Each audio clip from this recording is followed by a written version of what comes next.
15 तारीख को बाराबंकी में कार्यक्रम है और मैं विश्वास से कहता हूं कार्यक्रम ऐतिहासिक होगा।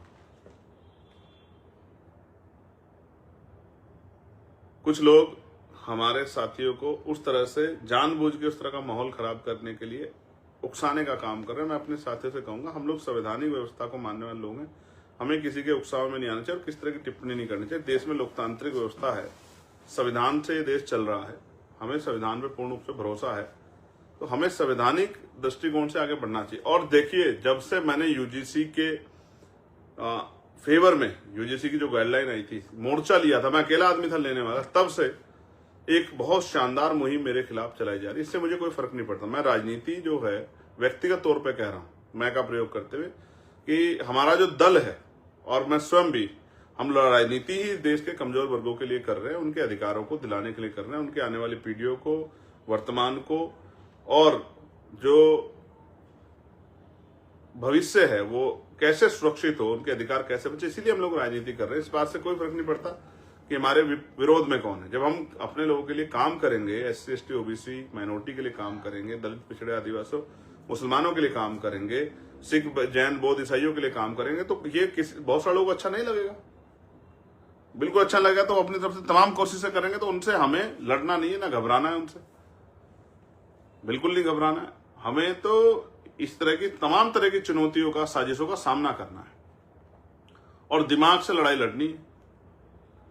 वो जितना हमारे लोगों को रोकने काम करेंगे, मैं कहता हूं उससे ज्यादा लोग, और ये आप समझ लो, इन सब के पीछे सरकार है। मेरी बात को आप याद रखना, वरना आप बताओ, जिस आदमी पे गोली चली हो, जिस आदमी की हत्या का प्रयास किया गया हो, जिस आदमी को धमकी दी जाती हो, धमकी देने वाले घर में बैठे हैं और हमारे लोग परेशान हो रहे हैं बेचारे। उनकी परमिशन एक दिन पहले करते हैं, जब रैली का समय आ जाता है, उनको मंच लगाने का भी सही मौका नहीं देते। ये जब से रैलियां स्टार्ट हुई, किस तरह का ये कोई सहयोग है, प्रयोग है?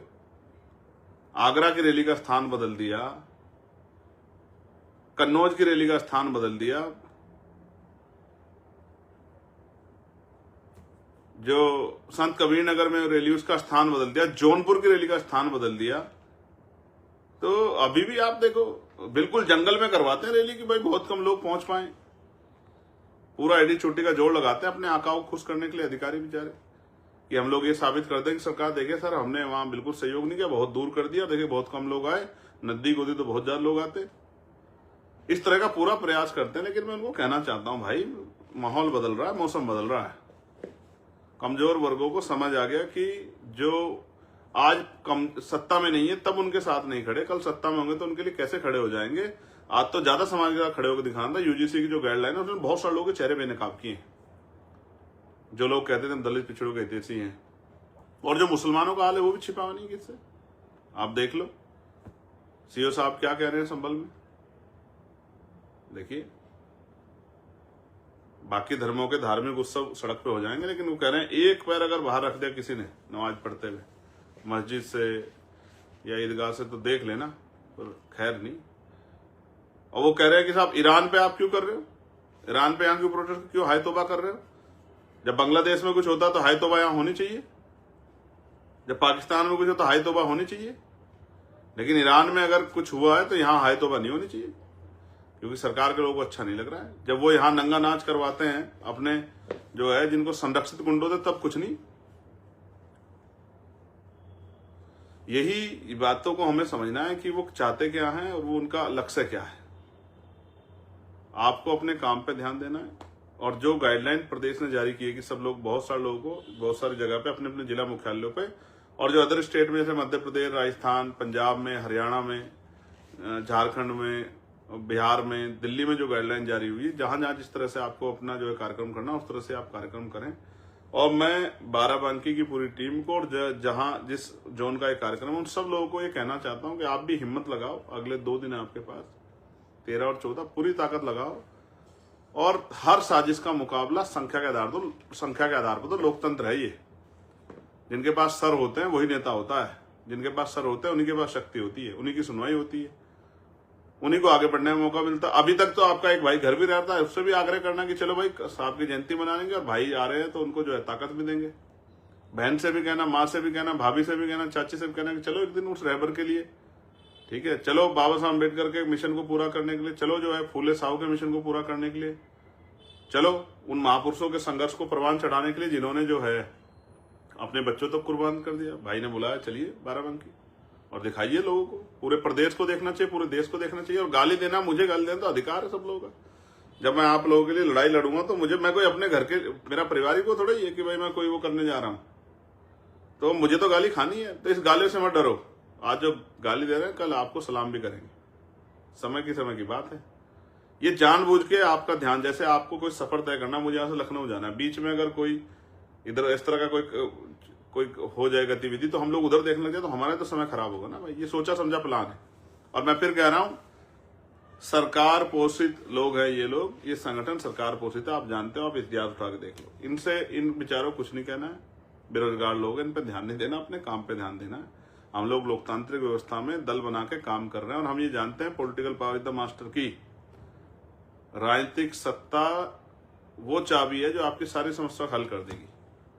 और लोग समस्या के लिए चिल्लाते हैं, हम पे समाधान है, इसलिए हमसे बहुत ज्यादा दिक्कत है सब लोगों को, लेकिन इन दिक्कतों का जवाब हम लोग ताकत बना के देंगे, ना कि लड़के। लोकतांत्रिक व्यवस्था में ये जुल्म जाति, कल मैंने कहा पार्लियामेंट में कि हमारी माओ को दर्द नहीं होता, बताओ होता है नहीं होता है? सरकार बताए क्या कानून व्यवस्था है?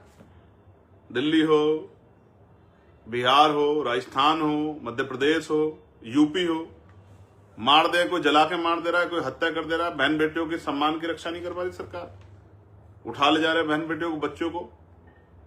आज एक मामला आया मेरे पास मिर्जापुर का, जिसमें एक आदमी ने धमकी दी, कहा कि मार दिया, निपटा दिया, और बता दिया वहां पड़ा, उसका नाम निकाल दिया। जाऊंगा मैं बहुत जल्दी वहां भी। तो इस तरह की मैं वहां कोशिश करता हूं जाके जहां अन्याय ना हो रहा, न्याय ना हो रहा। जैसे कपसाड़ में हम लोग जाएंगे जल्दी, 15 तारीख के बाद। कपसाड़ से जो वादे हुए थे कपसाड़ के परिवार से, और वो जिस तरह डर के साए में, मेरे पास खबर आई है कि भाई वो डर के साए में उनके जो वादे किए थे पूरे नहीं किए सरकार ने। जाएंगे अब कपसाड़ हम लोग। हम कहाँ भूलने वाले लोग हैं, हम पे तो काम ज्यादा है ना, हम पे काम ज्यादा, हम नहीं भूलते किसी को, हम हर व्यक्ति के साथ खड़े, हमारी टीम हर जगह जाती है। इसलिए मैं आपसे आग्रह कर रहा हूं कि आपको बहुजन समाज के लोगों को एकजुटता रखनी है, और जो साथी वहां काम करें उनसे आग्रह, थोड़ी सी और ताकत लगा दो। हालांकि रैलियां बहुत सफल हुई। कल प्रदेश अध्यक्ष जी ने मुझसे कहा कि किसी एक रैली की बड़ाई मत क्या करो आप, हम सब लोगों ने बहुत मेहनत की। मैं लाइव के माध्यम से उनको कहना चाहता हूं कि मैं बधाई देता हूं उत्तर प्रदेश की पूरी टीम को, और अभी उत्तराखंड में भी रैली करनी है। जो तारीख उनको दी थी उसको आगे बढ़ाएंगे थोड़ा सा, तो संगठनात्मक बदलाव किया है सीनियर लोगों से बात करके, तो उनको वहां भी आगे बढ़ाएंगे, वहां भी जल्दी रैली करेंगे। लेकिन ये रैली जो है अभी 29 तारीख की और 15 तारीख की, और उसके बाद भी जो आगे कार्यक्रम जो तय हुए हैं पिछड़ा वर्ग सम्मेलन के, वो सब शानदार होंगे, मेरा भरोसा है। क्योंकि हमारे साथियों ने बहुत काम किया, और जो साथी काम नहीं कर रहे उनसे भी मैं चिंता भी करता हूं और उनसे आदेश निर्देश भी देता हूं कि भाई काम करो, आप ही के जिले पीछे रह जाएंगे। जैसे बिजनौर आगे भाग जाएगा, सहारनपुर आगे भाग जाएगा, शामली आगे भाग जाएगा, मुजफ्फरनगर आगे भाग जाएगा, मेरठ आगे भाग जाएगा, अमरोहा, मैं पश्चिम के लिए कह रहा हूं, अमरोहा आगे भाग जाएगा, संभल जो है भाग जाएगा आगे, हापुड़ भाग जाएगा आगे, बुलंदशहर भाग जाएगा, तो आप पीछे रह जाएगा। बरेली रामपुर आगे भाग जाएगा, सीतापुर आगे भाग जाएगा, आप देख लेना इस बार, मैं आपसे कह रहा हूं। रामपुर आगे भाग जाएगा, शाहजहांपुर आगे भागेगा इस बार, और इधर अम्बेडकर नगर आजमगढ़ भागेंगे। तो ये इस तरह इसलिए कह रहा हूं कि जहां नहीं आगे बढ़ पाओगे, ताकत नहीं बना पाओगे, फिर वहां की सुनवाई कम होगी, वहां को उस तरह का सहयोग नहीं मिल पाएगा, फिर कहोगे कि भाई हमारे यहाँ नहीं हो पा रहा है काम। राजकाज बनाने के लिए हर व्यक्ति को मेहनत करनी पड़ेगी, पूरे संगठन को मेहनत करनी पड़ेगी, तब राजकाज बनेगा। इसलिए मैं आपसे आग्रह कर रहा हूं, अब तो कोशिश करेंगे अप्रैल के बाद हम लोग, अब ये 15 की रैली, फिर 29 की लखीमपुर खीरी में, उसके बाद हम लोग यात्रा का प्लान, हम लोग साथी सीनियर लोग, राष्ट्रीय कोर कमेटी के मेंबर, क्योंकि हमारे यहाँ वही सब कुछ तय करते हैं, कौन प्रदेश अध्यक्ष होगा, कौन संगठन का वो काम करेगा, कौन जो है किस तरह कार्यक्रम आगे करने, उन्होंने तय कर दिया है, तो अब वो कार्यक्रम चलाएंगे। मैंने 2 चीज नोटिस की है जब से मैंने यूजीसी पे स्टैंड लिया, क्योंकि किसी और ने लिया, किसी और को फर्क नहीं पड़ रहा था, मगर मुझे हमारे पढ़ने लिखने बच्चे को, जिनको आज यूपीएससी में पास होने बधाई दे रहे, वही बच्चे जब यूनिवर्सिटी में पढ़ रहे हैं, या वही जो कामयाब हो जाते हैं, सब देखते हैं उनको, जब वो पढ़ते हैं उनके साथ जो अन्याय होता है उस पर जब वो लड़ाई लड़ने काम करते हैं, वो लड़ाई जो उनको पढ़ने हुए नहीं लड़नी चाहिए, इसलिए मैंने बच्चों से कहा था आप मत लड़ो, वो जब देखते हैं तो उनको कोई नहीं दिखाई देता, कोई उनके लिए लड़ रहा है। इसलिए जब मैंने यूजीसी पे स्टैंड लिया, जब मैंने 15% अतिरिक्त अति पिछड़े वर्ग के लिए आरक्षण की बात की, जब मैंने पिछड़े वर्ग के लिए पॉलिटिकल रिजर्वेशन की बात की असेंबली में और पार्लियामेंट में, जब लगातार मैंने बैकलॉग पर ये जो इंटरव्यू जैसे यूपीएससी का इंटरव्यू, जितने भी इंटरव्यू में बहुजन समाज के बच्चों के साथ जो धक्काशाही होती है, उनके साथ जो दोहरा व्यवहार होता है, तब मैंने उस पर आवाज उठाई। तो मेरे खिलाफ पूरा जो है पार्टी के खिलाफ इस तरह का पूरा प्रोपेगेंडा चला के काम चलाया जा रहा है। इन सब चीजों से हमारा आंदोलन कामयाब होने वाला नहीं। आप लोग अपने यहाँ मेहनत करो, हर झूठ का जवाब समय आने पे समय खुद देगा, लोग बोल बोल के बताएंगे। ऐसे तो आप सूरज के ऊपर भी घर बैठे धूल फेंक सकते हो, वो धूल आपके मुंह पे गिरेगी जो लोग धूल फेंक रहे हैं। इनसे घबराने की जरूरत नहीं, अपना काम कीजिए, मेहनत कीजिए। अभी से आपको बधाई।